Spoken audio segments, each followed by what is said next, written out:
What's good everyone? It's Steve from Sneaker Tech Talk, back with another video today. For today's video, we will be taking a look at the Adidas AE1 Low in the Mural colorway.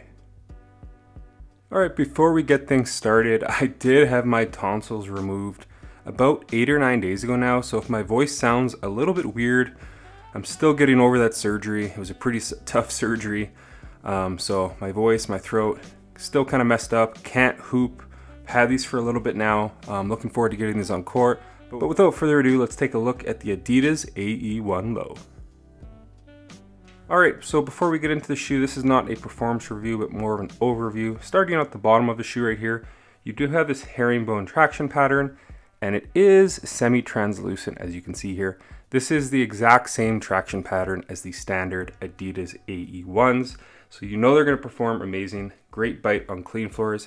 Dirty floors you may have to wipe every so often, but overall you're going to get a very nice traction pattern here on the Adidas AE1 Low, more or less the exact same as the standard Adidas AE1.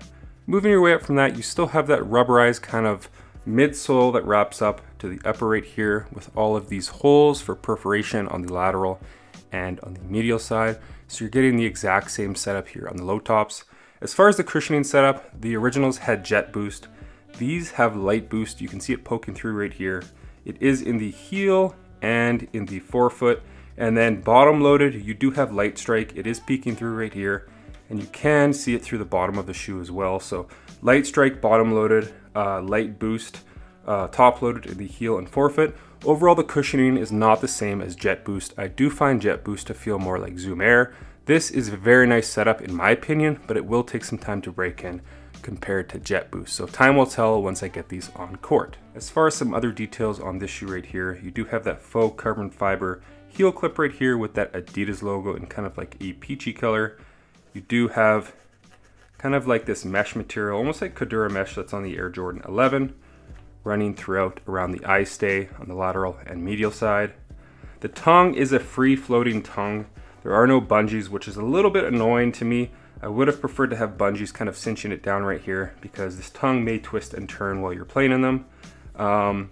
They also don't have that lacing system that the standard ones do, where it kind of has the X here at the bottom. I know that bothered a lot of people. It didn't bother me, but I know it did kind of cause some pinch points for a lot of people on the standard Adidas AE1s. You don't get that here on the low top, so that is a good thing. Obviously, they did chop the top off just a little bit on the low tops of the Adidas AE1 Lows, a little bit lighter, but as far as the weight goes, these are still pretty heavy. And to get an official weight on these guys, again, this is a US size 11. These come in at 17.7 ounces for a low top. That is extremely heavy. Some other really cool details on this shoe is right at the toe right here. This material is 3M, so when you do hit some light on this material, it does kind of flash up. It's a very nice touch. The overall colorway of this shoe is kind of a flamingo pink in my opinion. Some people say it's pink, some people say it's orange. I think it's more on the pink side, and I really like this colorway. I think this is the best low top colorway to release thus far. I know the USA low tops just released yesterday, but for me, this is the kind of end all be all.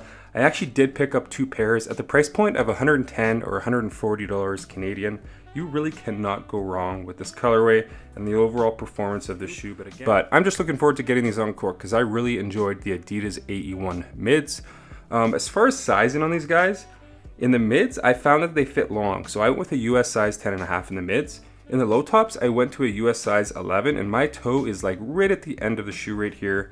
There is a little bit of heel slip from my initial try on, but after I wore these around the house for about an hour and adjusted the laces, that did go away. But time will tell once I get these on court if that heel slippage is persistent.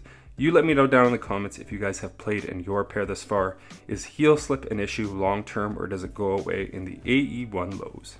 As far as the support goes in this low top basketball shoe, you have an internal and external heel counter right here, so very rigid at the back of the shoe.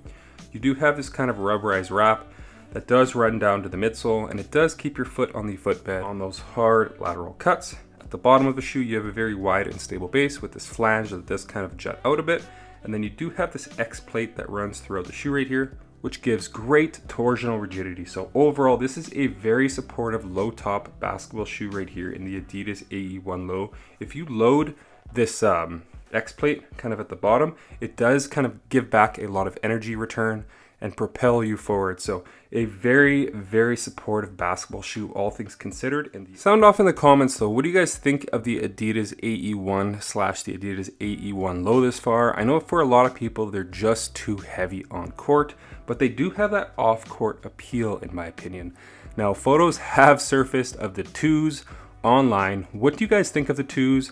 I do like the 1s a little bit better, but time will tell as far as the performance and if they made them just a little bit lighter, the Adidas AE2s. So very much looking forward to getting those on court hopefully later this year. But as far as these ones go, I'm very much enjoying this colorway. I think it stands out on court, off court, whatever you want to do with these, they're going to be good to go as far as the overall aesthetics and performance. So that's going to do it for today's video. If you guys could let me know down in the comments what you guys think of this colorway and what your favorite colorway from Adidas has been thus far for Anthony Edwards' first signature shoe here, whether it be the mid tops, the low tops. Sound off in the comments what you guys think of this colorway.